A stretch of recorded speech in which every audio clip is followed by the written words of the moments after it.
all digital instrument cluster, hands-free control that screen up there. And now we can just do this the good old-fashioned way with our finger on the screen.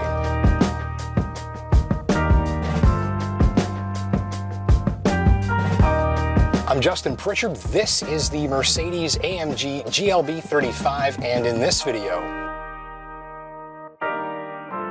as a performance model, the Mercedes-AMG GLB 35 uses dramatic sights, sounds, and sensations to create a memorable experience for its audience, namely an enthusiast driver looking to take in a show from behind the wheel.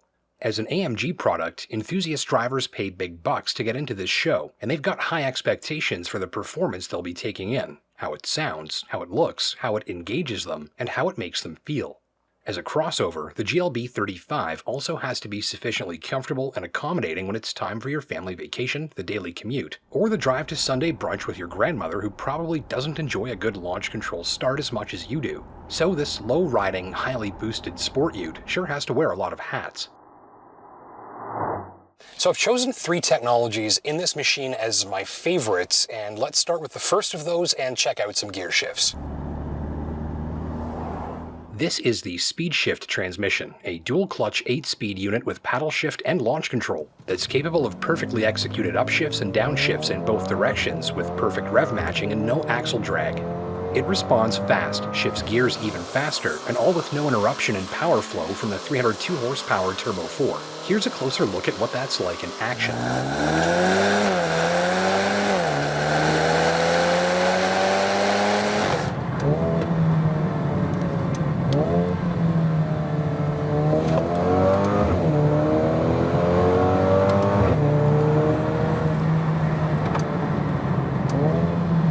So for my second favorite technology in here, and the one that I think is the most important relative to this test drive, it's the ride control suspension. This is an adaptive suspension technology that lets the GLB 35 read and respond to the road in real time. Sensors in each damper determine the current forces acting on the shocks with millisecond precision, and trigger a continuous stream of changes to the damping force at each wheel in real time. This optional technology is a must-have feature for drivers frequently traveling on rough road surfaces. Not only does it help tidy up the handling and stability by mitigating unwanted movements of the vehicle's body over its wheels, it also allows this high-performing SUV with its low-profile tires to turn in a much more laid-back drive than the norm for an athletic sport ute on crumbling Northern Ontario backroads. The result is more consistent passenger comfort over a wider range of surfaces. My third favorite technology in here is one that I've shown you previously in past recent test drives of Mercedes models. It is the multi-beam LED lighting system, and here is a closer look. As you're watching this footage of the headlights, keep in mind that the cameras I'm using don't see as well in the dark as your naked eye, so in real life what you'll be seeing from the driver's seat will look even more vivid and impressive. This lighting system has auto high beams that are highly on the ball, and I noted no flashing from oncoming motorists. They react precisely to their surroundings, even if I did wish the high beams would re-engage more quickly at times once oncoming traffic had passed. What I like the most about this lighting system is the color, reach, and range of the illumination. I've got plenty of clean, strain-reducing light into tree lines and roadside culverts, and on highways flanked by forests, which are virtually all of them where I live, I appreciate the ability of the high beams to penetrate the roadside tree line slightly for advanced warning of wandering wildlife. Reflective surfaces are engaged at an impressive distance too, and it all helps support that signature nighttime drive you get with a modern Mercedes, powerful lights up ahead, while you sit back and relax in a cabin that's dripping with colored light, glossy finishes, and beautiful displays.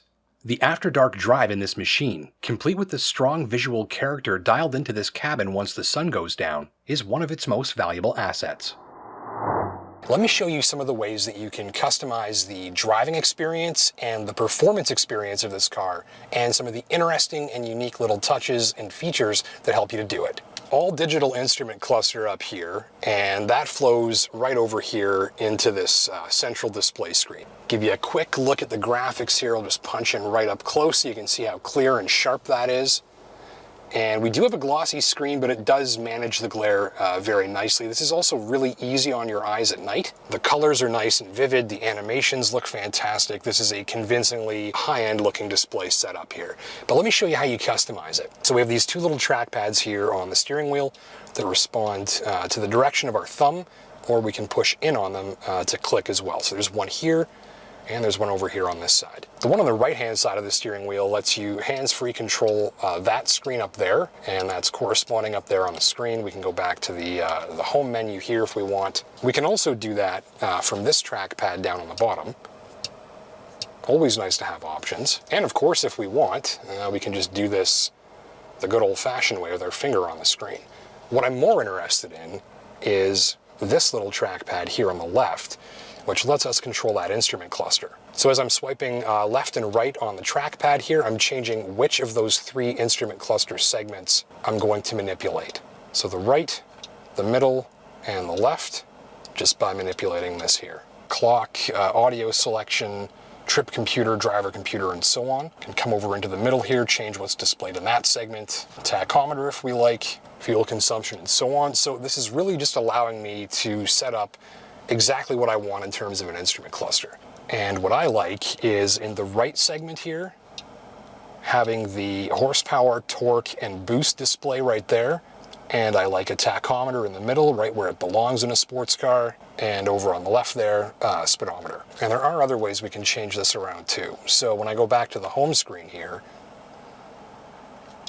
I can scroll over into designs and displays and call up different themes depending on what I'd like. So if you prefer the classic look of an instrument cluster like this, there it is. You'll notice I still have my boost, horsepower, and torque display there, but it's changed for the new instrument cluster theme. Back to the home button here, over into designs and displays, click. And this is the sport instrument display theme here. Just takes a moment to pop up. And again, we can reconfigure these individual dials to show us just about anything we like. I'll take the speedometer right there on the left, tachometer on the right, back out into that menu, designs and displays. This is the Super Sport display that we started with.